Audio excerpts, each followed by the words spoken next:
breaking down every game, every day in Major League Baseball. This is the Baseball Betting Show. Here is your host, Greg Peterson. Hey, former brother, welcome to lovely Las Vegas for the Baseball Betting Show with myself, Greg Peterson, now part of the VSiN family of podcasts.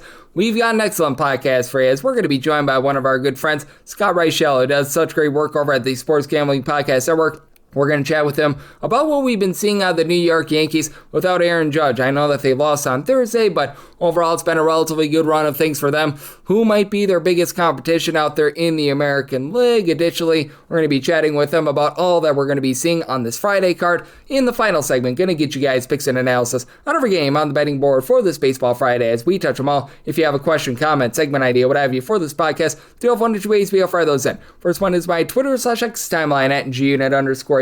Keep in mind there's the name does not matter, so as per usual, please do send these into the timeline. Other ways, via an Apple Podcast review. If you rate this podcast 5 stars, it's very much appreciated. From there, you're able to fire in whatever you'd like to hear on this podcast via that 5-star review. While I did not get in any Twitter/X questions today, we had a fun day of baseball on Thursday. A little bit smaller with the Giants and the Braves getting postponed, but still a fun one. Let's take a look back at it. Try to find some trends and try to get to know these teams a little bit better. Games from yesterday is Greg buzzing about. Here is the rowdy recap. The White Sox avoid the sweep. They take down the Yankees by a count of 5-1. Ryan Hudson, the opener, 5 outs to begin the game, and then Sean Burke, he was solid. 7 1/3 innings, does give up a solo home run to Ryan McMahon, 8th home run in the campaign, but he did his part, and then for the White Sox, they were able to get to the bullpen late. He did have Colson Montgomery get his 20th home run of the season off of Ryan Weathers. That's a low mistake that he would make. A solo home run allowed in 6 1/3 innings. From there, Fernando Cruz gives up a run in 2 outs out of the bullpen. Tim Hill, he gives up a pair of runs. He only got 1 out. Camilo Duvall, 1 2/3 innings. Taken deep by Andrew Benintendi.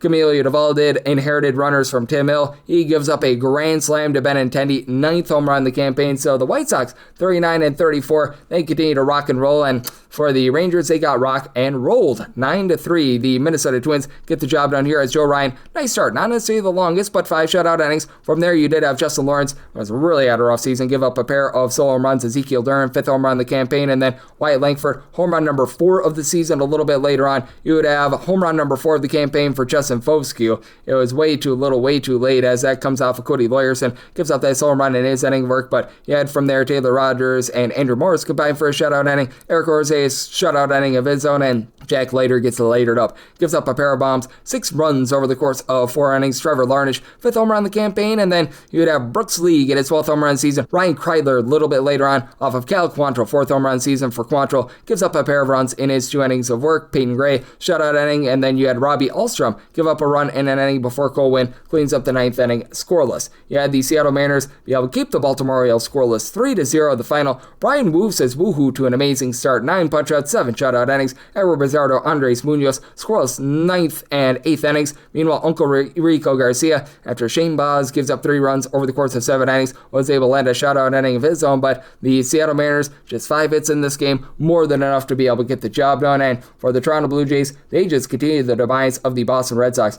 Red Sox now 12-25 at home, 4-3. The Blue Jays, they get the job done. Trey Savage does give up 3 runs over the course of 7 1/3 innings. Taken deep by Isaiah Kiner-Falefa, 2nd home run season. Caleb Durbin was had a miserable season, 4th home run season, but Tommy Nance, pair of outside the bullpen squirrels. Mason Fluharty, a scoreless inning, and Sonny Gray, not necessarily the sunniest of days, not necessarily a cloudy one. 3 runs allowed over the course of 7 innings. Taken deep twice as you had Nathan Lukes get his 2nd home run season. Vlad Guerrero Jr., 4th home run season. Yay, verily there. And then Justin Slayton, he comes out of the bullpen for a shutout inning, and Aroldis Chapman, very uncharacteristically, gives up a run in an inning. His ERA after that now is 0.83. So Red Sox, they just continue to have Murphy's Law hit them, and for the Cleveland Guardians, they've had a lot of bad luck with regards to the injuries to their lineup, but they find a way to muster up a 4-2 win over the Milwaukee Brewers. Shane Drone, relatively good start here for the Brewers, gives up a home run over the course of 5 innings, taken deep by David Fry, 4th home run season. Kyle Manzardo later off of Joe Kunal, his 8th home run season, and Travis Bazzana, 5th home run season. That comes off of Grant Anderson. Anderson gives up a pair of runs in 2/3 of an inning. Kunal, a solo home run in his inning work. Did have Drew Rom give you 4 outs out of the bullpen scoreless, and Craig Yoho, a scoreless inning, but Parker Messick continues to be very solid here for the Guardians. 2 runs allowed over the course of 6 innings, and then bullpen gets to work. Tim Aaron, pair of outs out of the bullpen scoreless. Kyle Holderman, he lives up to his name. He gets an out scoreless. Hunter Gaddis gets into a little bit of sticky spot, but he's bailed up by Kate Smith, getting a 4-out save, 4 outs out of the bullpen scoreless, and Hunter Gaddis, he kept it clean as well. being able to be very clean with their offense. How about the Kansas City Royals, who have been awful on offense this season? 14-6, they take down the St. Louis Cardinals. For the Cardinals, Matthew Liberatore absolutely destroyed. He gets 5 outs. He gives up 7 runs, 5 of which were earned as he was taken deep by Bobby Witt Jr., 10th home run season. Jack Aguileon later on off of Gordon Gassefo, 9th home run season. Gassefo 4 runs allowed out of 5 outs out of the bullpen. You had from there Justin Brule, newly acquired, 2 runs, 1 of which was earned in his 2 2/3 innings, and Maxwell Rasic, hopefully I got that correct. He, over the course of his 2 innings, gives up a home run. Salvador Perez, 10th home run of the campaign, and Noah Cameron, 4 runs, 3 of which weren't given up in 5 innings. Not amazing, but enough to get the win. Mason Black, 2 runs allowed in his 2 innings of work, and Beckway, 2 shutout innings, so he finds a way to be able to get the team to victory, and the New York Mets get to victory over the Philadelphia Phillies, 6-4 the final. Aaron Nola continues to not be great, 3 runs, 2 of which were earned, given up in 5 innings. Cranked deep twice by Juan Soto, 16th and 17th home runs of the season, and Jose Alvarado has been miserable in this bullpen. 3 runs allowed in his inning of work. Seth Johnson, a shutout inning, and then you did have 2 shutout innings from an unlikely source, and one Mr. Bryce Wilson, who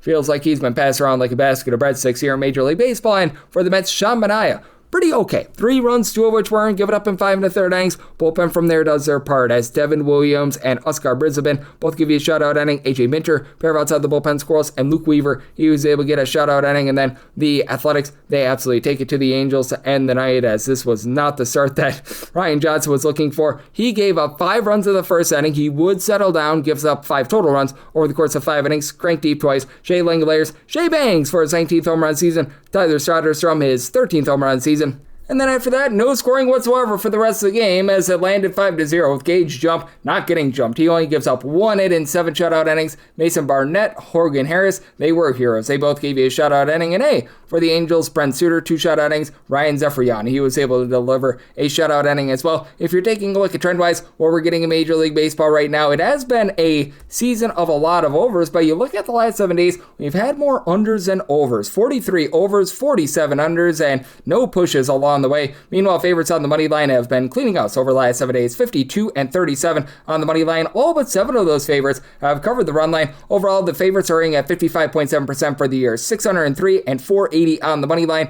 Among those 603 favorites, 138 have failed to cover the run line, and overall for the season, we've had 554 overs, 531 unders, and 29 pushes along the way. So 51.1% rate to the over. That's what we're seeing in baseball right now, and that's what we're getting trend-wise. Coming next, let's chat it up with our good friend Scott Reichel of the Sports Gambling Podcast. I work right here on the Baseball Betting Show with myself, Greg Peterson. Now, I'm part of the VC Family Podcast.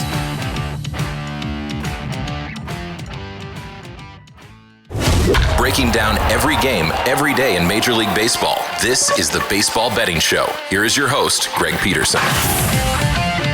And we're back here in lovely Las Vegas for the Baseball Betting Show with myself, Greg Peterson, now part of the VSiN Family Podcast.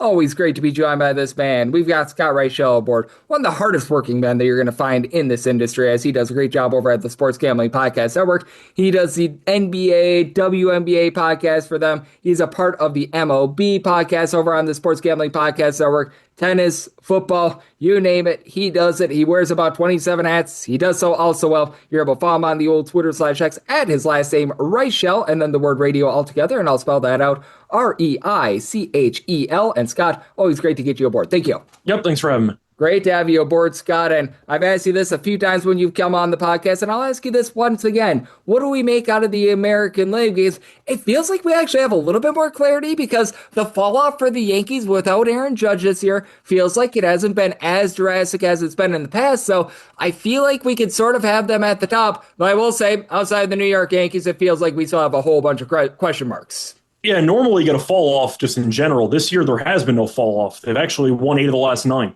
They've been rolling. I know they're playing right now against Chicago, but yeah, Judge has been hurt and nobody's noticed. They've just been very good. So shout out to Paul Goldschmidt, who's been great over the last couple of weeks. But yeah, overall, Tampa's kind of fallen apart. At the same time, facing the Dodgers, though, in LA will help do that to you because they got swept in that series. But the Yankees 3.5 games up, definitely right now the easy number 1 team in the AL if you had to power rank everybody.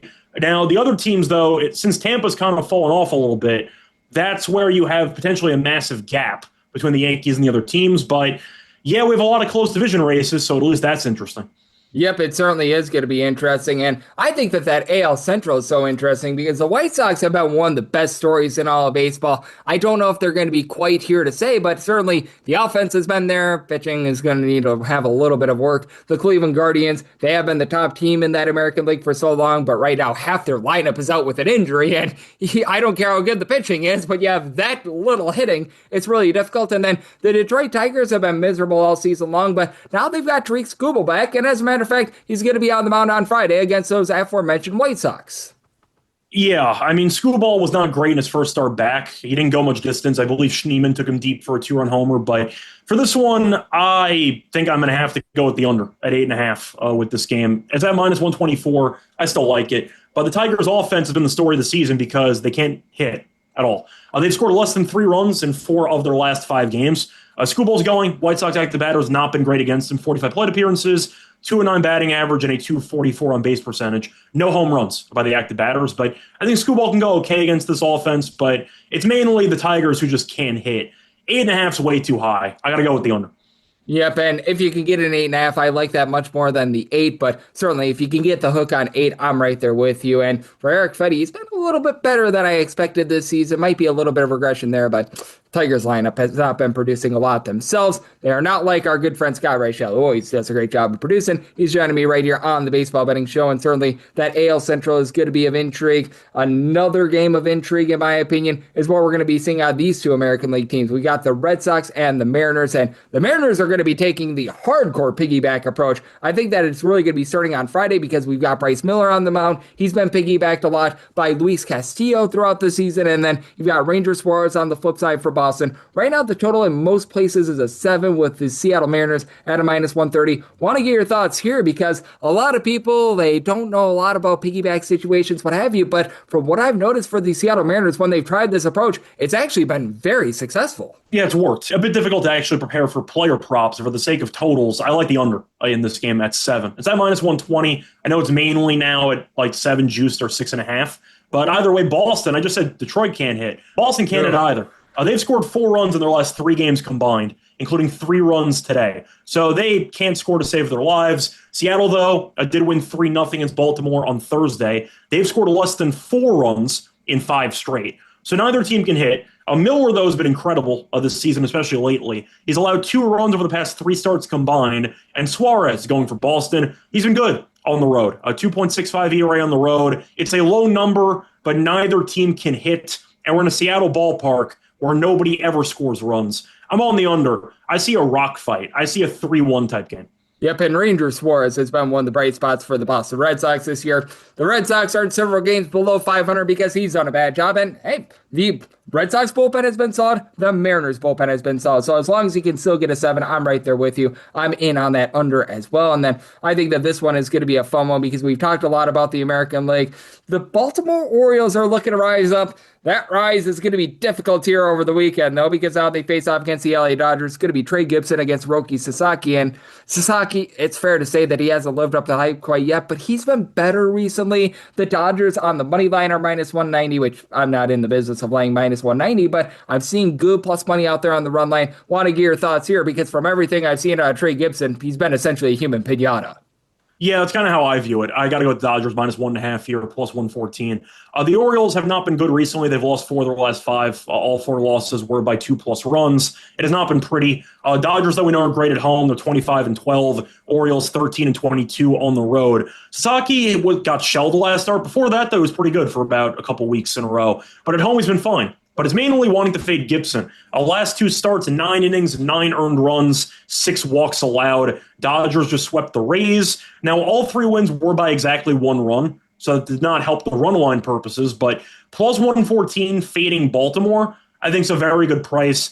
And I think Sasaki's been good enough at home to worthy backing here. But Gibson might get completely destroyed, as you said, as a human pinata. So give me the Dodgers -1.5, +114. Yep, you mentioned it. The Dodgers had a lot of one-run wins against the Rays. The Rays were trotting out their much better starting pitching, though, as well. So I think that that's very fair to say, and I'm right now siding with you there as well. Getting plus money on the Dodgers run line, that's one that's going to be calling my name, and this is another one that's going to be calling my name. We've got an interesting one between the Royals and the Cardinals. Right now, the Cardinals are a slim favorite. It's going to be Seth Lugo going up against Michael McGreevy. He doesn't get a lot of swings and misses, but he does a good job in terms of just being effective in general, and call what it is. You've talked about teams that haven't been able to score and teams that have struggled at the plate. See the Kansas City Royals. They have been certainly one of those teams as far this season. That total is 9 to 9.5. Want to get your thoughts here because especially if I can get a 9.5, I like that to the under. Yeah, I don't mind the under as well, but I'm going to go with St. Louis in this game on the money line at minus 118. I don't really need an excuse to fade Kansas City, but I'll take it. I mean, they were 2-6 in their last 8. We both know this team is one of the worst teams in the entire league. McGreevy's been consistent. He's had the exact same start 3 times in a row. 6 innings, 2 earned. Just rinse and repeat over and over again, which is good enough for me. Lugo's pitching. Now, he is coming off the IL for a concussion, so we'll see how he looks in this one. But the Royals, simply put, are just not good enough to, in my opinion, be such a cheap, I'd say, home dog here. St. Louis, we know, has been good on the road. They've been good overall this season. The Royals are really bad as a whole, and McGreevy's been good. So give me the Cardinals money line minus 118. Yeah, McGreevy has been one of the better finds in all of baseball. I thought that because he gives up so much contact that there might be a little bit of regression, but he just continues to induce soft contact, and maybe there's going to be a little bit of regression from moving forward. I don't think that's going to be coming against the Kansas City Royals, and we did lead off by saying that the Yankees are the top team out there in the American League right now, and they're currently being priced as it. Right now, the Yankees are like minus 240, minus 250 favorites. That total is between 8.5 to a 9. How would you play this sort of a game? Because with the Yankees, I think that they should be able to go out there and dominate. Cam Schindler has been amazing, but I don't think that you're in the business of laying like a minus 240 or something like that, and these sorts of games cause bettors to get creative or to just pass them all together typically. Yeah, it would be a run line or pass. I mean, the Yankees have been really good recently, and they've been killing the White Sox. I know it's a tie game right now, but they won the first 2 games by basically like 6+ runs. So I think the Yankees should be the side here. The Reds, look, they're not great on the road. They started off the year hot. They've been kind of cold ever since. But on the road, they're just not a great team. Schlittler's great. Lauder does not go much distance anyway. And I know both of us aren't exactly fans of this Reds bullpen. So it would be Yankees minus 1.5, minus 114 if anything. Yeah, I mean, for the Reds bullpen, they were actually first in the league in terms of ERA through the first month of the season. Now they're bottom 5. I mean, that thing is just went straight down the toilet bowl. So that's been interesting to look at, to say the least. And it's been 18 that's toilet bowl a little bit here recently with Houston Astros. We'll say last few weeks they've been a little bit better. Now they get to go up against Guardians team that is banged up, but Tatsuya Mai, a little bit better here recently. Full season numbers have not been great. Astros are about minus 120 to minus 125, more around a small plus money price for the Cleveland Guardians and a total of 8.5. Want to get your thoughts here because for the Guardians, pitching is still very rock solid. We know that this lineup is banged up, so it feels like really a game of something's got to give. Yeah, so Houston's been a little bit better lately, but I can't take them laying 120. Ime has been awful at home this season, 17 2/3 innings, a 7.13 ERA. He actually had a couple of decent starts in a row, and then the Royals of all teams destroyed him. He went less than 1 inning and gave up 5 earned runs, so I can't back him in this one. Bybee has gotten no run support all season. It's why his overall record's not good in terms of wins and losses. But he's been great recently. Last 2 starts, 15 innings, 2 runs. So I think the Guardians have some value. Nice win to wrap up the series against Milwaukee on Thursday. I'll go for the plus money. Bybee's been really good and going some serious length. We know Houston's bullpen has not been great, and Ime can be a serious red flag at times. Give me Cleveland money line at plus 102. Yep, and when it comes to what we've been seeing here out of the Houston Astros team, you mentioned Ime's last start. That game, I think, was either 9-5 or 9-6 at the end of the first inning because Luinder Avila got completely destroyed in that first inning as well. It was one of the wildest things ever. If you had the over in that game, that was the easiest cash of your life. That thing cashed in like 15 minutes. So that was absolutely great. And what else is great is getting you aboard, Scott. You're doing such an amazing job over at the Sports Gambling Podcast Network on so many different fronts. So let the good people at home know it's on tap for you and how people can follow along on social media and other platforms. Yes, you can find me on, once again, Reichel Radio on Twitter. You can also find me with a bunch of free podcasts on SGPN, MLB Gambling Podcast, doing a prop show as well. So I do MLB props too. That's the Propcast. Find me on Tennis Gambling Podcast as well. NBA, of course, it's the off season, but still doing WNBA for the upcoming games, etc. And also, once again, find me on Twitter. I recap all my plays. I share all my plays there. Everything's free. So there you go. Absolutely. Scott is doing a great job on so many different fronts that every single time he joins me, he lends such great insight. So big thanks to Scott for joining me on the Baseball Betting Show, now part of the Beast and Family Podcast. Coming next, it is that time of the podcast. I give you picks and analysis on every game on the betting board for this Baseball Friday as we touch them all. Breaking down every game, every day in Major League Baseball. This is the Baseball Betting Show. Here is your host, Greg Peterson. And we're back here, lovely Las Vegas, for the Baseball Betting Show with myself, Greg Peterson, now part of the Beast and Family Podcast. It is always a pleasure to be joined by our guy, Scott Reichel, who does such great work over at the Sports Gambling Podcast Network.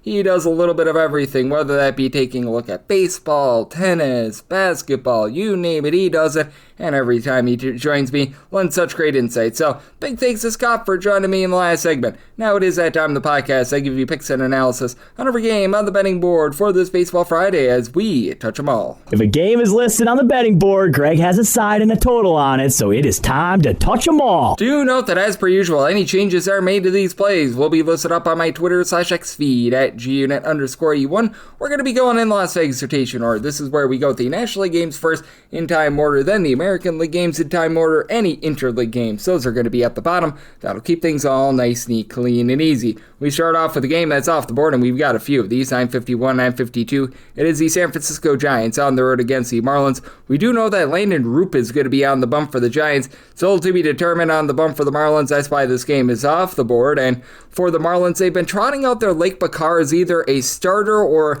shall we say, a little bit more of a bulk guy in sort of a poo-poo platter of pitchers sort of game. That's what I'm sort of figuring here. So as a result, I made the Giants to where I'd be willing to lay up to -121 with them, plus 123 or higher, looking at the Marlins, and set actually a total of a 7.7, 7.5 or less, and on the over, an 8 or higher to the under. I recognize that Landon Roop might not have the greatest ERA in the world, but I feel like he has performed much better than what the 4.24 ERA would indicate. That fielding dependent right now, right around about a 296, 9.9 strikeouts per 9 innings. He's only allowing a half a home run per 9, so I do think that he's going to go out there, be very rock solid. He's had a few starts, that one against the Milwaukee Brewers mainly, that sort of jacked up that ERA, and Bakar, who I think is going to be the main guy that contributes here for the Miami Marlins. He's been able to supply a 297 ERA, obviously not letting the world's most amount of length, but he did a few, shall we say, appearances ago, go 3 full innings, so he has made a few starts with that regard. He's getting 10.3 strikeouts per 9 innings, and this is a Marlins team that has been a top 10 team in terms of overall team ERA.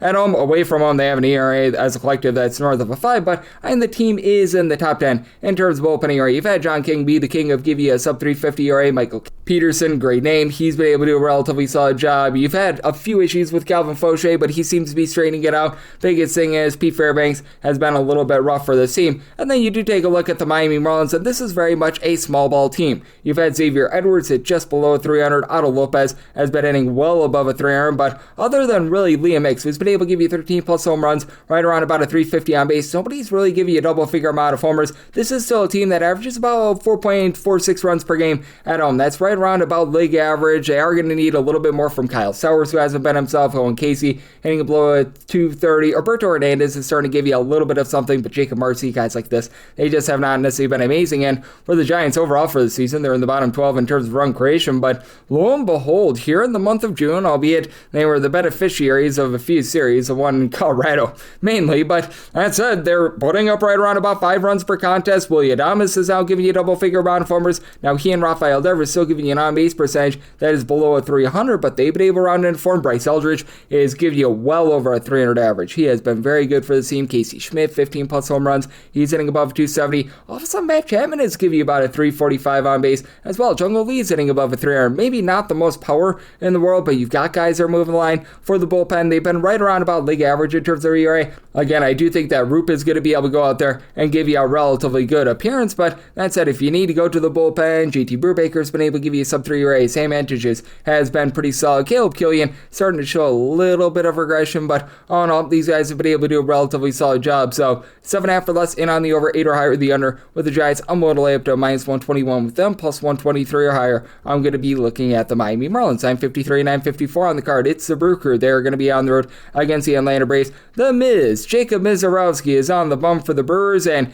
it is going to be one Mr. Martin Perez on the bump for the Atlanta Braves. Most places have this off the board as I'm recording this, mainly because we were expecting something different for the Braves. They had the rain out on Thursday, so Martin Perez now becomes a starter, but I've got my handicap. I'm willing to lay up to minus 153 with the Brewers plus 155 or higher. Looking at the Bravos, and then 8 or less in on the over, 8.5 or higher the under. Jacob Mizorowski coming off of that 15 strikeout complete game. Just absolutely remarkable what we saw there. I don't know if he's quite going to be able to continue doing quite that, but I mean, man, it has been absolutely remarkable what we've been able to see out of him. And for Jacob Mizorowski, he's really honed in on the command. Less than 2.7 walks per 9 innings, a sub 155 ERA. Like, this guy's just absolutely rocking and rolling. Over 13 strikeouts per 9 innings. And then on the other end of things, you've got a guy, Martin Perez, who has done a nice job in terms of not giving up the deep ball, only giving up about 1 home run per 9 innings, but he's only getting about 7.2 strikeouts per 9 innings. Not to say that the command is awful, but it's not like it's amazing either. Right around about 3 walks per 9 innings.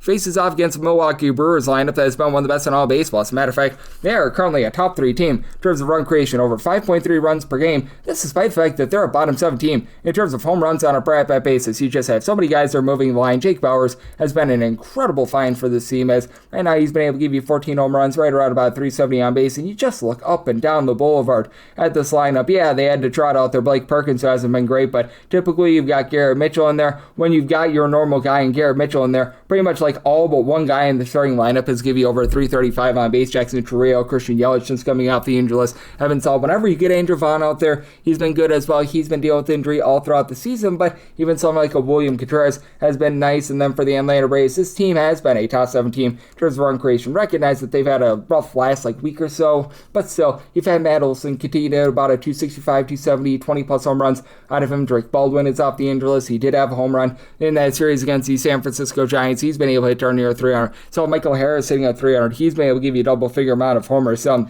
all these guys have done a nice job in terms of just honing in, locking down, and then you take a look at the bullpen of the Atlanta Braves, and that's one of the main strengths for this team, as they have been number 1 in the big leagues in terms of bullpen ERA. The Dylan Dodd, along with Dylan Lee, have both been able to give you a sub-3 ERA. Same goes for Raisel Iglesias, Robert Suarez. They're dealing with a little bit of an injury to Tyler Kinley, but Ronaldo Lopez now gives you some good long relief. And then flip side for the Brewers, Ebner Uribe, Trevor McGill had rough starts to the season, but they're starting to round into form. Chad Patrick has turned into a really good long guy for this team. DL turned it up Hall, Grant Anderson, and guys like this have been able to do a very solid job. So with the Brewers, I set them at a minus 154, minus 153 or less, looking at their money line, or plus 112 or better, looking at the run line, plus 155 or better, the Braves, and then 8 or less. I'm going to be in on the over, 8.5 or higher, the under, 955, 956 on the card. It is the Pirates. They are going to be on the road against the Colorado Rockies, as Kyle Freeland goes for the Rockies, and Bubba Chandler goes for the Buccos. The Pirates are between minus 130 to minus 140 favorites, plus 110 to a plus 120.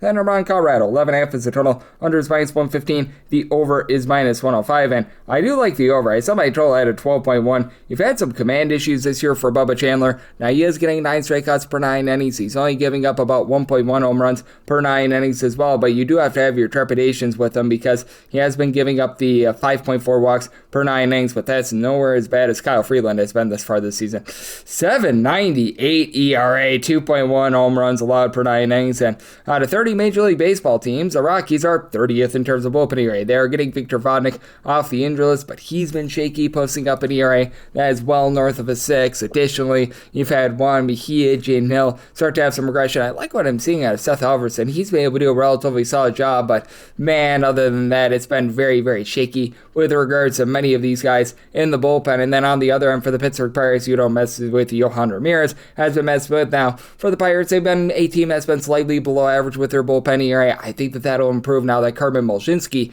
goes from the starting rotation into the bullpen, so that'll be able to fortify them just a little bit. But that said, you still do have some shakiness with Dennis Santana this season. The good news for the Pirates, though, how about a top 6 team in terms of run creation? They do have Oneil Cruz currently out with an injury, but Brandon Lau has been able to get loud, hitting about a 250. He's got over 16 home runs this season. Then Ryan O'Hearn, a 350 on base, double-figure amount of homers. Nick Gonzalez is hitting a 300. You've been able to have Spencer Horwitz along with Brian Reynolds give you over a 360, or actually closer to a 370 on base out of both of these guys. Colton Griffin has done a nice job moving line, and for the Rockies, they're still dealing with Mickey Moniak being out with an injury. Now, TJ Bromfield has been able to give you some bombs, hitting over 275, and Hunter Goodman, he is a good man with 20 plus home runs this season, but these guys at the bottom of the lineup, like a Kyle Caro, Ezekiel Tovar, Edouard Julien, you're going to need to get a little bit more of these guys. They have been very, very shaky, though, with this being Coors Field out there in the middle of June. That ball is going to be very much flying, and with Pirates being as good of an offense as they are,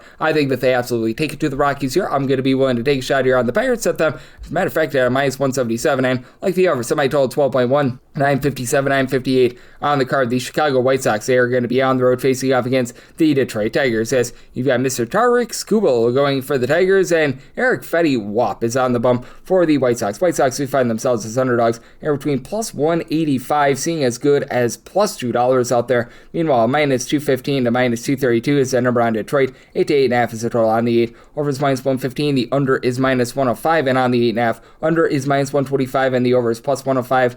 I'm willing to take a 205 or higher here with the Chicago White Sox. And I think I'm going to get that when it's all said and done. South Point out here in lovely Las Vegas typically provides some good underdog numbers, and I think I'm going to be able to get it because for Tarik Skubal, in his first start coming back against the Cleveland Guardians, he gave up 3 runs, had less than 5 innings logged in that one. It's going to take him a little bit of time. He had bodies in his arms, so that's a little bit of an issue. Now for Skubal, I need to look at the overall season numbers. Most of these are from late March, early April. Still has been a relatively good pitcher. 243 fielding independent, 281 ERA, and in that first start against the Cleveland Guardians, saw it swing and miss off in the 4 2/3 innings. He had 4 strikeouts, but clearly not the same guy, and this is a White Sox team that bullpen has been shaky. They're in the bottom 10 in terms of bullpen ERA right now, but you do have some of these guys like a Grant Taylor, like a Tyler Davis that have been able to step up. They've been able to supply you with an ERA that is a sub 3.25. Additionally, you've been able to get some relatively good innings out of Sean Newcomb as well. Sergio Dominguez roll the dice at the closer's role, and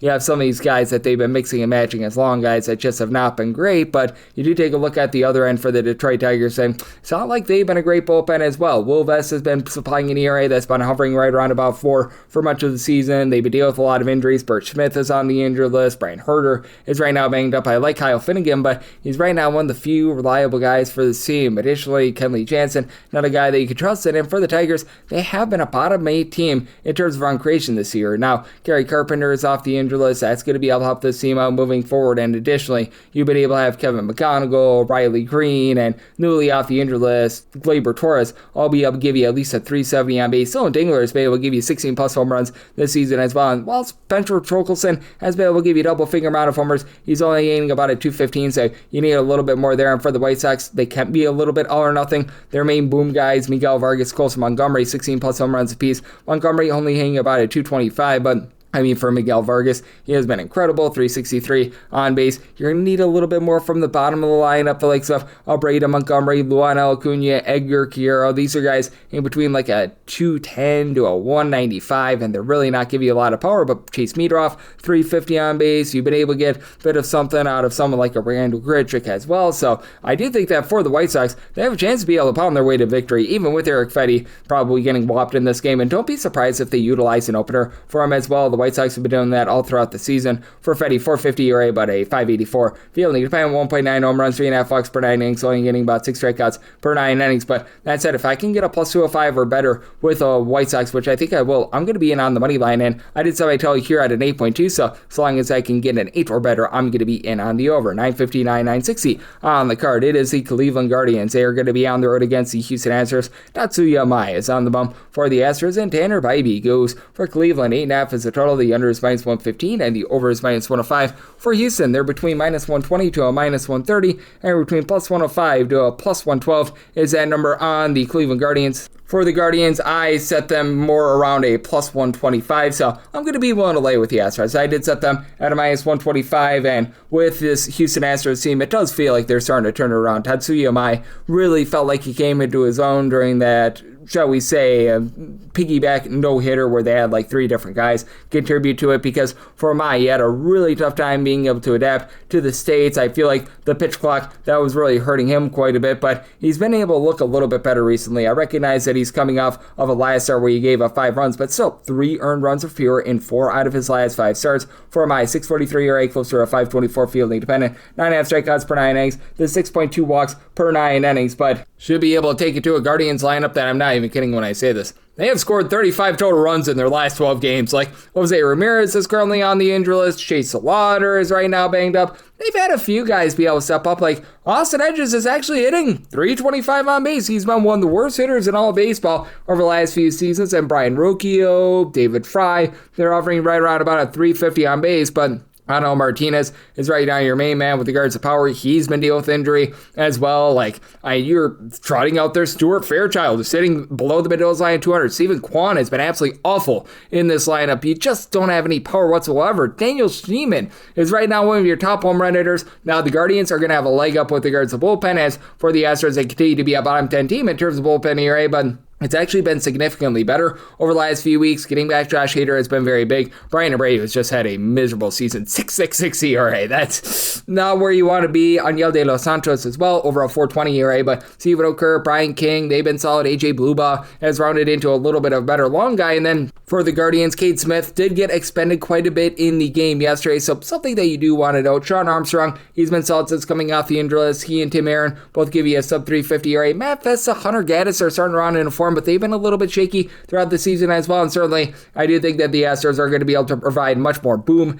in this game, as you've got Christian Walker, who's been hitting right around about a 245, 250, 18 home runs, and then Yordan Alvarez, over 23 home runs, over a 430 on base. Now, you need a little bit more from some of these mix and match outfielders. Jake Myers, Cam Smith, Zach DeZenzo, Zach Cole. You got a lot of guys hitting at 235 or lower. Isaac Paredes just continues to be one of the greatest pull hitters we've ever seen. Can't hit anything to the opposite side of the field, but boy, those Crawford boxes treat him very well. And Jose Altuve, not quite the guy that he was in the past, but he's still move a line for this bunch. They get to face off against a guy in Tanner Bybee. His ERA just does not match up with what he's actually done thus far this season. For Tanner Bybee, he's also got some pretty big home and road splits over the last few seasons. He's posted up an ERA that's more than a full point and a half higher when he's been on the road rather than at home. And he's getting a career low about 7.6 strikeouts per 9 innings, about a 3.96 ERA, close to a 4.69 fielding dependent with 1.6 home runs per 9 innings. So with the Astros, I'm going to take a shot on them on the money line, willing to lay up to minus 145, and I think the Guardians just don't do their part with this total, like the under semi-total at 8.1. 961, 962 on the card. It's the Athletics. They are going to be on the road against the LA Angels. Jeffrey Springs is on the bump for the Athletics, and Jose Soriano on the bump for the Angels. Right now, the Angels are plus 145 underdogs, minus 165 for the Athletics, and it's a total under is minus 115, and the over is minus 105, and I'm going to be in on the under. Right? Semi-total at 9.9. I just trust in Jose Soriano. He is dealing with a little bit of a chest issue. That's why he was unable to get the start yesterday, but plus 143 or better, I'm going to be in on the Angels on the money line. You look at his career home and road splits. He actually gets many more strikeouts at home rather than away from home. 9.7 strikeouts per 9 innings throughout his career at home compared to 7.9 away from home, but for Jose Soriano, a career 3 ERA away from home, more like a 4.46 at home, and he is backed up by a bullpen that has been very much less than savory here for the Angels. You know it's bad when you've got Alek Manoah coming out of the bullpen. They're overall 25th in the big leagues with a 4.73 ERA, and Ryan Johnson obviously was not the solution for the team yesterday. You've had Ryan Zephyr on supplying ERA that's well above a 4. I will say Chase Silseth has been able to find a home in this bullpen. He's been able to give you a sub-3 ERA, but I mean really other than that, Sam Bachman, 3.31 ERA. He's been able to hold down the fort, but Brent Suter is obviously long in the tooth. They were trotting out their Jordan Romano. That's been all sorts of awful. Drew Pomeranz, I believe that they DFA'd him. He's got an ERA above a 5. He was awful. Kirby Yates has not been good, so lots and lots of rough there. And then for Jeffrey Springs, he has had his ERA ballooned by the fact that he had to start twice out there in lovely Las Vegas. Gave up a combined 13 runs, I believe 11 of which were earned in those 2 starts against the Rockies and the Milwaukee Brewers. Prior to that, he was having a relatively respectable season. He's overall got a 5.13 ERA, 5.45 fielding dependent with 2.2 home runs per 9 innings, but those are some artificial numbers based on the fact they had to start in lovely Las Vegas twice. And he does face off against an Angels team that's been averaging darn near 5 runs per game away from home. They've actually been a very rock solid team in terms of generating production away from home. So Mike Trout, who's been able to give you just below a 400 on base, he's been able to give the team 14 plus home runs, was out of the lineup yesterday, and he's going to be on the injury list moving forward, or else I'd be setting this whole to an 11 or higher to the over. But that said, you still have Joe Adell. He's been able to give you about a 250 average, 10 home runs. Zach Neto, he's up to about 15 bombs, and he only hits for about a 228 with the average, close to about a 330 on base. I do think that there's going to be a little bit of regression with some of these guys like a Nick Madrigal, Donovan Walton. They've been able to get some really good production out of very random places. Jose Siri as well, but that said, I do think that the lineup is going to be fine, but that pitching is just such a wreck. And for the Athletics, Nick Kurtz, over a 430 on base with 18 home runs. Shea Langoliers, Shea is banging, 275 average, 18 home runs. Zach Galoff, double-figure amount of homers, less than 200 at-bats. He's been solid. You get Jacob Wilson off the injured list as well, and for the Athletics, it's not a great bullpen. It's better than that of the LA Angels. So as Hogan Harris has been a hero, being able to give you a sub-350 ERA. Now, likes of Luis Medina, Scott Barlow, they're posting up ERAs well above 4. Elvis Alvarado, he's been getting taken out of the building quite a bit. But Justin Cerner, sub-325 ERA. So with the Angels at a plus 143 or better, I'm going to be in on the money line. Semi-total at a 9.9. So the 10 that I'm seeing right now, I'm going to be in on that total to the under. 963, 964 on the card. It's the Red Sox. They're going to be on the road against the Mariners as Bryce Miller goes for the Mariners, and Ranger Suarez is on the bump for the Red Sox. The Red Sox do find themselves as a underdog here, between plus 110 to a plus 121. Minus 130 to minus 135 is the number on Seattle. 7 is the total. Under is minus 120. Over is even, and I actually like the under here. I did set my total at a 6.8. I'm willing to bank on Ranger Suarez because for the Red Sox, the offense has been no good, very bad, and terrible at home. They are dead last in the league with about 3.4 runs per game at home. They average closer to 4.5 runs per game away from home. That's league average. So they've been able to get a little bit of something going there, and it's going to be interesting to see if Bryce Miller is going to be doing for a little bit of regression because he has come off the injury list and he has been absolutely amazing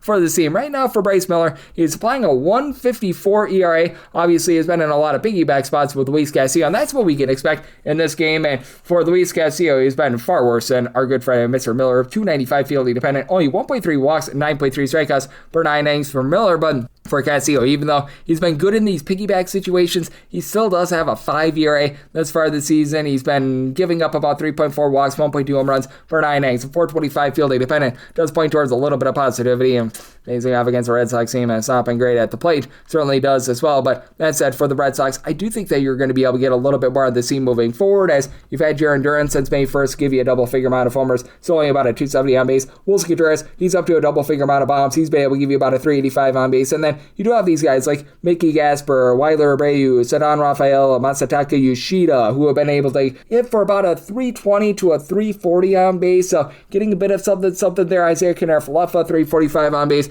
and then on the other end for the Seattle Mariners, big jumper Cal Raleigh is back in the fold for the team along J.P. Crawford, so that's going to be helping them out. Crawford, not a lot of average, but a 350 on base, 10 home runs. Raleigh has been absolutely miserable this year. He had the nice golden sombrero yesterday, so I don't think that that's too much of an upgrade, but Tom Canzone, 363 on base, 10 home runs. Colt Emerson, since he's gotten called up to the big league level, he's been able to give you a little bit of power as well, so I like what these guys are doing, though. Randy Arozarena being out of the fold, that really hurts his team, and for the Mariners, if they do have to go to the bullpen at all, it's been a top 8 team in terms of bullpen area. Dealing with injuries, Matt Brash, along Cooper Criswell, but Edward Bizarro, Gabe Spire, Jose Ferrer, they've been able to give you a sub-3 ERA. And then on the flip side for the Boston Red Sox, this has also been a top 8 team in terms of bullpen area. Greg Weissert, after a rocky start to the season, he's rounded into form. Garrett Woodlock, a sub-3 ERA. Aroldis Chapman, one of the best closers in all of baseball. Danny Kalum, since coming off the injury list, has been relatively solid. And I am just a believer in Ranger Suarez going out there and getting the job done. He was always a better pitcher when he was away from home, when he was with the Philadelphia Phillies, rather than at home, and after like 1 or 2 shaky starts to begin the season for the Red Sox. Overall, now 321 ERA, 282 fielding dependent. Ball does not leave the yard. 0.5 home runs allowed per 9 innings, 9 punch-outs per 9, so plus 118 or better in on the Red Sox money line. I like the under, so my total is 6.8. 965, 966 on the card. It's the Cubs. They're going to be playing us the Blue Jays, as we do know that Ben Brown is going to be on the bump for the Cubs, and it's looking like Kevin Gausman for the Blue Jays. A lot of off-the-board numbers with this game, but I've got my handicap. Assuming that we get Brown against Gausman, I set the Cubs to where I'm willing to lay up to minus 123 on the money line, plus 125 or better looking at the Blue Jays, and we should have the wind blowing in quite a bit in this game, so I set a total to where a 6 or less. I'm in on the over, 6.5 or higher, the under, because man, oh man, this wind is going to be whipping. It's going to be over 10 miles per hour blowing inward, and I'm a big believer in Kevin Gausman, and I'm a big believer in Ben Brown. Right now for Kevin Gausman, he has pitched better than what the ERA would indicate. His ERA overall for the season right around about a 3.41, 3.20 fielding dependent, 1 home run, 1.7 walks allowed per 9 innings, 9 punch-outs per 9. He has looked pretty good in his last few starts. 1 run or fewer allowed in 3 out of his last 5, so I think he goes into this game against a terrible situational hitting team in the Cubs. Ian Happ and Alex Bregman are number 1 and number 2 in terms of men left on base thus far this season, so I think that's going to be a low-scoring slog. And one thing that has been great for the Cubs, Ben Brown, 174 ERA, 235 fielding dependent. He's given up 1 home run in 62 innings thus far this season, 9 punch-outs per 9, fewer than 3 walks per 9, so the command has been very solid. And for the Chicago Cubs, it's a relatively solid bullpen. They do have Daniel Palencia now on the injured list. Caleb Thielbar has not been quite what he was last season. Nobody was expecting that he'd be, but we've had some of these other guys step up, like a Trent Thornton has been able to give you a sub-350 ERA. Jacob Webb continues to be solid. Hobie Milner has went down the toilet bowl, but Ryan Rolson is now giving you about a 2 ERA. Ethan Roberts has been able to go out there and do his job. And for the Chicago Cubs, it just feels like you've got a lot of guys of similarity. I mentioned Happ a little bit before. He's been your main boom guy. He's been able to give you 16 home runs. And I will say, Peter Armstrong, ever since he told off the fan, has been solid. Since that day, he's hitting above a 300, and he's up to 15 home runs overall for the season. But you do take a look at some of the, shall we say, similarity with this lineup. You've got a whole bunch of guys between about a 311 to a 335 on base. Bregman, who I mentioned before, along with Happ, throw in there Matt Shaw, Michael Conforto, Nico Horner, all sort of in that fold. And Moises Ballesteros is out below that at a 303. Dansby Swanson has been terrible at the plate, hitting about a $1.75. So to have to have your trepidations there. And for the Toronto Blue Jays, we are starting to see Braden Fisher go down the toilet bowl. His ERA has ballooned above a 3. Now you've got Louis Varland, who's been really good in the bullpen, along with Tyler Rogers. Both are giving you a sub 225 ERA. But for the Blue Jays, even though they really don't strike out a lot, top 3 team in terms of field strikeouts on a per at-bat basis. For one, nobody steals bags for this team. You've got one guy with more than 5 stolen bases. That'd be Andres Jimenez, who's got a 272 on base. And Kazuma Okamoto has 15 home runs. Nobody else has more than 7 home runs. Like, you've got a lot of these guys. Vlad Guerrero Jr., Jesus Sanchez, Ernie Clement, Yohendrick Pinago. A lot of guys are hitting above a 275 for this team. You're able to throw in there as well Nathan Lukes, but they're just not giving you a lot of power. Vlad Guerrero Jr., 4 home runs this far this season. That's just not cutting it as well. So it is a very interesting circumstance and a big reason why I set the Cubs as the favorite here. I'm going to be one away up to minus 123 with them, plus 125 or better. The Blue Jays, 6 or less, and on the over 6.5 or higher. The under 967, 968 on the card. The Reds, yes, we're on to Cincinnati. They're onto the road against the New York Yankees. Rat Louder looks to make some noise for the Reds, and Cam Schlittler goes for the Yankees. Yankees, Mondo favorites, minus 240 to minus 255, plus 190 to plus 215. That number on Cincinnati, 8.5 to 9 is the total on the 9. Under is minus 120. The over is even on the 8.5. Over is minus 115. Under is minus 105. Most of the 9s are starting to dry up, but even at an 8.5, I do like the under. I set my total at an 8.1. And for the Reds, if we can get to a plus 227, I'd be willing to take a shot there. I just don't think we're going to be able to get that. So you look at the run line more around about a minus 114 to a minus 120 with the Yankees, and at a minus 115 or better, I'm going to be willing to side with the run line. Cam Schlittler has just been that dude this far this season for the Yankees. A half home run allowed per 9 innings, less than 1.8 walks per 9, a little bit more than 9 strikeouts per 9 innings. The swing and miss stuff has gone down maybe a little bit, but he gets to go up against a Reds team that is still without Ellie De La Cruz. They've been in the bottom half of the big leagues in terms of overall run creation, and I think that he goes out there, dominates this lineup. Now, you had Navoli Marte in that series against the Arizona Diamondbacks, have 3 home runs in 3 games, so that was nice. And JJ Bleday, he's been able to give you over a 350 on base, double-figure amount of homers. You've had Nathaniel Lowe be able to step up a little bit, but it is a bit of a top-heavy lineup. Like, when Cabrian Hayes has been out there, he's currently on the injured list. He's been just absolutely miserable at the plate. You've gotten a little bit more out of Spencer Steer here recently, but someone like a TJ Friedel has been hitting below the Bedell's line of 200. The entire catcher spot has just been a big, giant nightmare. And for the Reds, they were number 1 in terms of bullpen ERA after the first month of the season. Now they're in the bottom 6. Like, this thing is just completely cratered on these guys. Like, you've got the Zachary Maxwell, Zachary McKembley, who are both posting up an ERA well above a 5 right now. They're trotting out their Chris Paddock in long relief. That's not a place where you want to be. Jose Franco has a 5.40 ERA. Pierce Johnson is currently on the injured list. Now, TJ Antone, Brock and Roll Burke, these are the guys who have been able to give you a sub 315 ERA. Sam Moe has been relatively presentable, but man, Tony Santillan over a 5 ERA, that's not a place where you want to be. And then For the Yankees, David Bednar has been pooping the Bednar along with Camilo Doval. They both have above a 3.45 ERA, but you've had Paul Blackburn give you a sub-3.50 ERA. Brett Hedrick has been really good in the bullpen. Tim Hill is starting to toil bowl a little bit for the team, but they've been doing a nice job of mixing and matching. And unlike in past years for the Yankees, where they just see a complete fall-off with their offense without Aaron Judge, they've been averaging darn near 5 runs per game without him. You've got Paul Goldschmidt and Cody Bellinger, both give you 8+ home runs between about a 360 to a 370 on base. Anthony Volpe is actually up to a 355 on base. You wouldn't think that. You still need a little bit more of the catcher spot, and Ryan McMahon, they're both hitting below 215, but Ben Rice, 18+ home runs, about a 390 on base. Jazz Chisholm, he's been up and down, but I think that Yasan Dominguez might be able to give you a little bit of something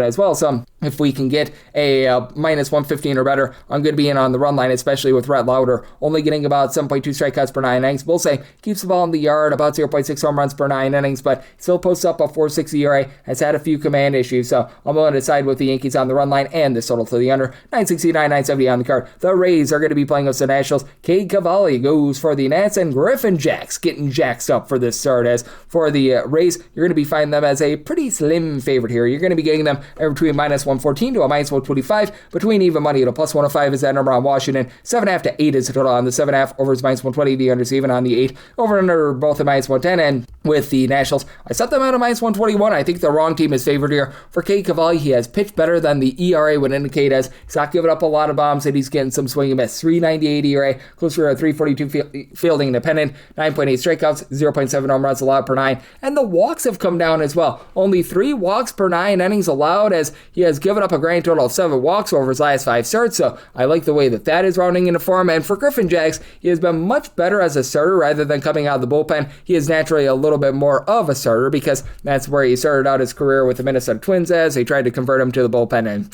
that was an epic failure. Coming out of the bullpen thus far this season for Griffin Jacks at 80 ERA with 3 home runs allowed per 9 innings. Meanwhile, as a starter, more like 1.1 home runs allowed per 9 innings, 2.57 ERA, but I think that this is built on a little bit of sand as well. Right now for Jacks, 3.68 ERA, but a 4.53 fielding dependent. He is giving up about 3.7 walks per 9 innings, still about 1.4 bombs per 9, and he goes up against a Washington Nationals team that they're averaging over 5.4 runs per game. Numero uno in all of baseball. You've got James Wood giving you good wood, over 20 home runs. He's been able to give you a 4 on base. CJ Abrams over 370 on base. He's been able to give you 14 home runs. Those are your main 2 guys, but now you've got Curtis Mead up to 10 home runs. He's been able to give you like a 335 on base. I know that you're not getting a lot of walks out of the likes of Keibert Ruiz and Luis Garcia, but they've been able to hit above a 260 down Lyles move line for the team, and both of these teams are comparable with regards to their bullpens. Both of these teams right around about 22nd, 23rd in the big leagues, between a 4.65 to a 4.75 bullpen ERA. Richard Dickey Lovelady, Brian Lord, they've been able to give you sub 3.50 ERA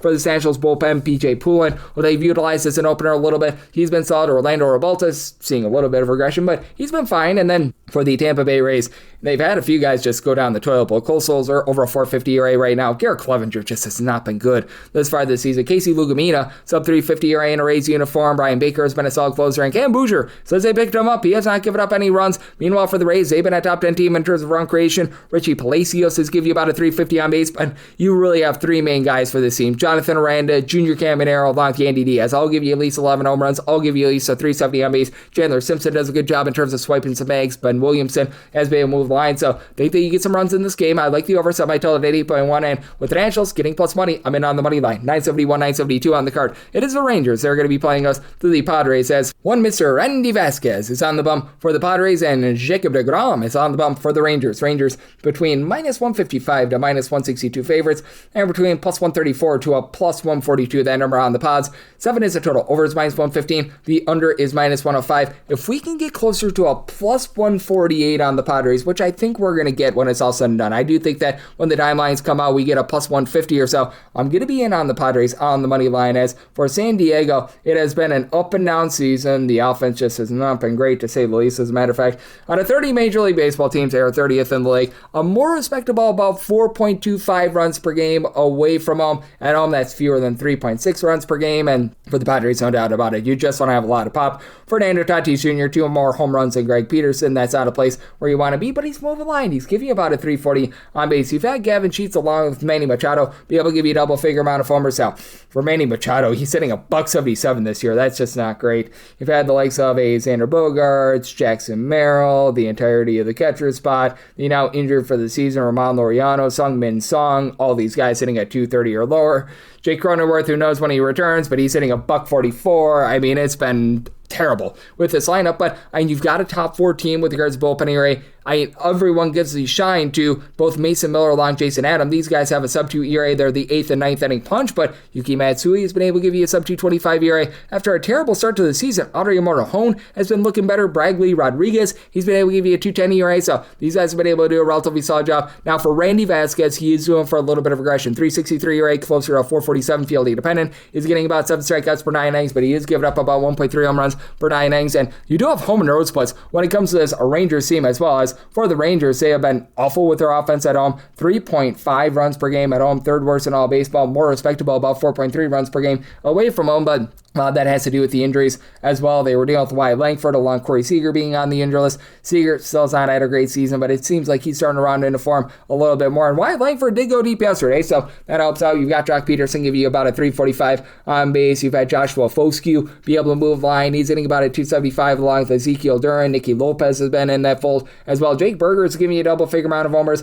Really doesn't move the line, but don't call his name. Alejandro Ozuna, about a 350 on base. And for this Rangers bunch, you do have a bullpen that ranks in the top 8 in terms of bullpen ERA. You've had Tyler Alexander give you sub 350 ERA. The Jacobs, Jacob Junis, Jacob Laz, they've been pretty solid. Gavin Collier, when you've needed him as well, has been solid, but they are dealing with a few injuries now. And for Jacob deGrom, well, he's got a 3.18 ERA, fewer than 2 walks per 9 innings, over 10.5 strikeouts per 9 innings, giving up about 1.5 home runs per 9 innings, a 357 fielding dependent. So he's going for a little bit of regression. I think that you get some runs in this game. So I did set my total here at an 8. I'm going to be in on the over. And for the Padres, as long as we can find more like I would even go down to like a plus 146. I'm going to be willing to take a shot on their money line to go along with this total to the over as well. 973, 974 on the card. It's the Cardinals. They are going to be on the road against the Kansas City Royals. Seth Lugo goes for the Royals, and Michael McGreevy is on the bum for St. Louis. St. Louis is a favorite on the road here between minus 113 to a minus 124. Even money to plus 106 is that number on Kansas City. 9 is the total over and under, anywhere between minus 105 to a minus 115. You're going to take a shot here on the Royals. I set them at a minus 117. For Michael McGreevy, a really nice 2.99 ERA. He does a good job in terms of keeping things out in front of him. He's only giving up about 2.2 walks per 9 innings, but boy, the regression monster is hungry, and I think that he's going to be feasting on McGreevy sooner rather than later. A 435 fielding dependent, 1.3 home runs allowed per 9 innings. To go with those 5.9 strikeouts per 9 innings. He's given up 200 runs or fewer in each out of his last 3 starts, despite the fact that he's only got a combined 8 strikeouts in those 3 starts and gave up 3 home runs. So I think that we are very much going to see a downturn there. And for Seth Lugo, he's done a nice job keeping the ball in the yard. 2.8 walks, 0.8 home runs allowed per 9 innings, 386 ERA, 356 fielding dependent. Things have been a little bit more herky-jerky for him recently, and with the fences moved in at Kauffman Stadium, his home and road splits have ironed out a little bit as well. But we saw the Royals put up a double-figure amount of runs in the first 4 innings against the St. Louis Cardinals yesterday. The Cardinals had to burn up a lot of that bullpen. Goran Gassefo now is north of a 3 ERA. Jojo Romero's not been himself. Madsen Vanson, along with Ryan Stanek, both have above a 4.50 ERA. So that's not great. And for the Royals, they were able to coast their way, even though Noah Cameron gave up a few runs to be able to save a bullpen that has been not great to say the least. Right now for the Royals, they're a bottom 7 team in terms of bullpen ERA. The Carlos Estevez injury has really hurt them. Now you've got Nick Mears on the injury list. Like Daniel Lynch, he's been able to give you a sub 350 ERA. John Schreiber has been solid as well, but Alex Lang, 4 ERA. Lucas Erceg has been awful. Steven Cruz has been awful. So that's not amazing. And Matt Strom has been banged up, and when he's been out there, right around about a 4 ERA. Now for the Royals, you just need more power. Going into the day on Thursday, you had a pair of guys, Bobby Witt Jr. and Salvador Perez, leading away with 9 home runs apiece. And Bobby Witt Jr., 28 stolen bases, 365 on base. He's doing his part. Salvador Perez, a 244 on base. That's just absolutely awful. They're dealing with an injury to Vinny Pasquantino right now. He's been in and out of the lineup, but you're getting a little bit more likes of Michael Massey, Miguel Garcia, Jack Aglione. They're all hitting at least a 255. Some signs of positivity there. And for the Cardinals, top 6 team in terms of run creation away from home. Away from home, they're averaging darn near 5 runs per game. As don't call his name, Nelson Velasquez has been hitting above a 300 for this team. Jordan Walker, 15 plus home runs. He's hitting about a 290. And then you got J.J. Weatherholt, Alec Burleson giving you over 350 on base. Ivan Herrera is up to a 400 on base. They've been mixing, matching some of these younger guys like Pedro Baez, Victor Scott have not necessarily panned out, but Blaze Jordan, he has been really good in a small sample size for his team as well. So a very interesting circumstance. I did set my total total at an 8.8. I do think that things normalize after the expose of runs yesterday. So like the under, set my total at an 8.8, and I'm in on the Royals on the money line, set them at a minus 117. 975, 976 on the card. The Twins are going to be on the road against the Diamondbacks, as you got Michael Soroka on the bump for the Saints, and Connor Prelip is on the bump for Minnesota. Minnesota, an underdog of anything between plus 140 to a plus 145,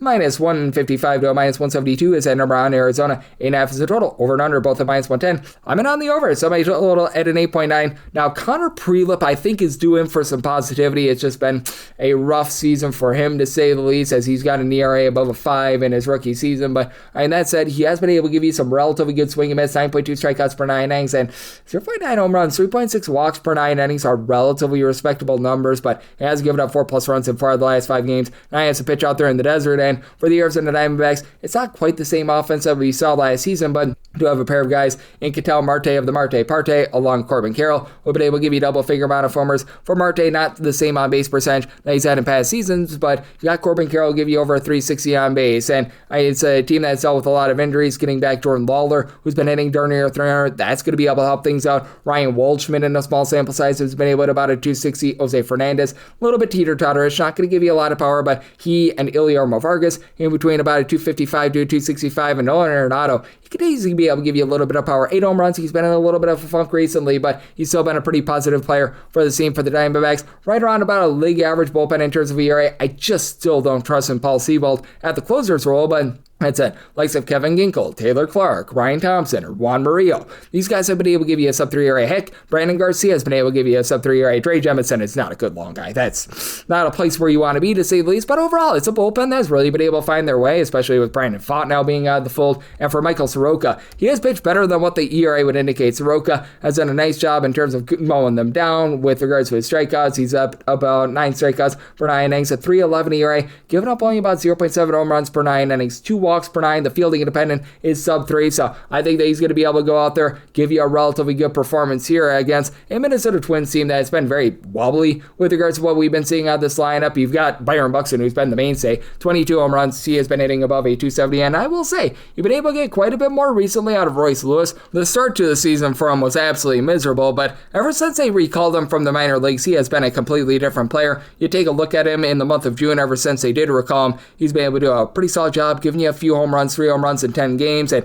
he's been hitting above 300 ever since they recalled him. Trevor Larnach, he's given you over a 360 on base. Josh Bell's been able to heat up a little bit more recently as well. Overall for the season, less than a 300 on base, but he's been able to give you a bit of something. We're starting to see Austin Martin start to regress, but still, he's been able to give you overall for the season right around about a 335 to a 340 on base. The big issue that you got for the Twins, and the big reason why I like the over, this bullpen is absolutely terrible. They're a bottom 3 team in terms of bullpen ERA. Since they picked up Yandres Gomez, he's been good in this bullpen overall for the season, more like a 4 ERA with the teams that he was with previously. But among your actual bullpen pieces in the bullpen right now, Cody Funderburk, I believe, is the only guy with an ERA that is below a 4.4. It's just absolutely awful. Anthony Banda, Eric Orze, the injured Cole Sands, throw in there Andrew Morris, all these guys. Cody Lawyerson, who's got over a 5.6 ERA. Travis Adams has been terrible.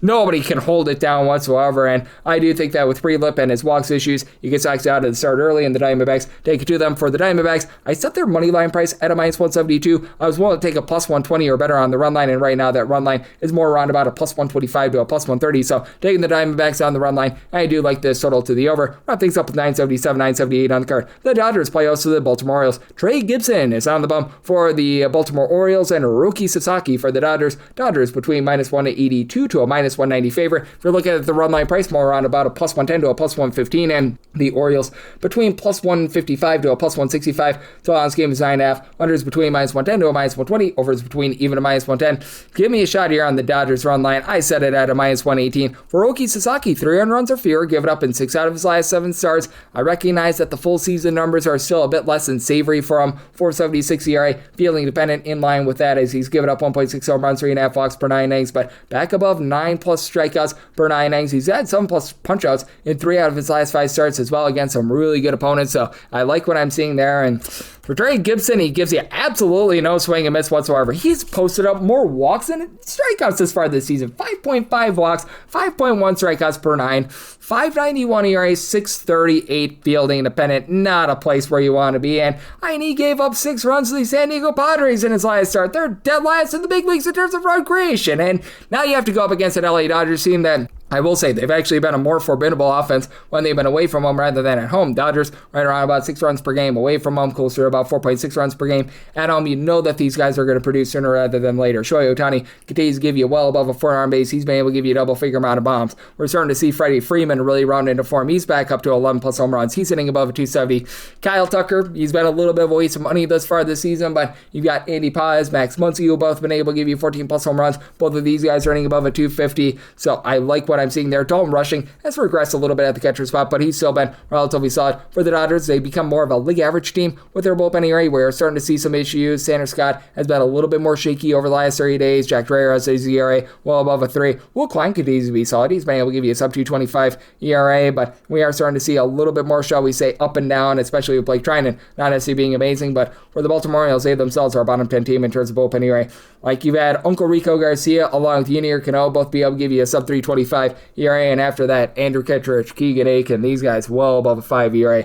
You just have not been able to get a lot of the likes of Anthony Nunez and company. Grant Wolfram is not the answer for this team, and for the Orioles, they average 5-plus runs per game at home, closer to about 4.2 runs per game away from home. Gunnar Anderson, 15 home runs, but only a 292 on base. Pete Alonso starting to round into form, about a 330 on base, 16 home runs. Samuel Basallo starting to live up to his billing as well. He, Adley Rushman, Taylor Ward, all between about a 253 to a 260 average. Throwing there, Leody Taveras as well. Basallo, though, 10 home runs. And for Ward, he has just 3 home runs this season after 30-plus with the Angels last year, but a 395 on base. So that'll play. You just need more at the bottom of the lineup. These guys like Colton Cowser, Kobe Mayo, along with Tyler O'Neill have been hitting below a 225. Heck, Jackson Holiday, since coming off the injury list, has been miserable as well. So I think that the Dodgers just put hammer to nail in this spot. I'm willing to lay the run line here. I set this at a minus 118, so I like the Dodgers on the run line. I like the over, so by total of 9.8. Now to wrap things up for the Friday edition of the Baseball Betting Show, now part of the VSiN family of podcasts. A big thanks to our guy Scott Reichel over at the Sports Gambling Podcast Network for joining me in the last segment. If you do like hearing from the Stein Podcast Baseball Betting Show, you're able to subscribe wherever your podcasts, Apple Podcasts, Google Play, Spotify, Stitcher, and TuneIn. If you have a question, comment, segment idea, what have you for this podcast, you have one or two ways we offer those in. First one is my Twitter/X timeline at @GUnit_81. Keep in mind, Lord ZM, they mean does not matter, so as per usual, please send these into the timeline. The other way is via an Apple Podcast review. If you rate this podcast 5 stars, it's very much appreciated. From there, you're able to fire in whatever you'd like to hear on this podcast via that 5-star review. I'm coming at you guys every single day with picks and analysis on every game every day, so I'll be back with you once again tomorrow. Thank you.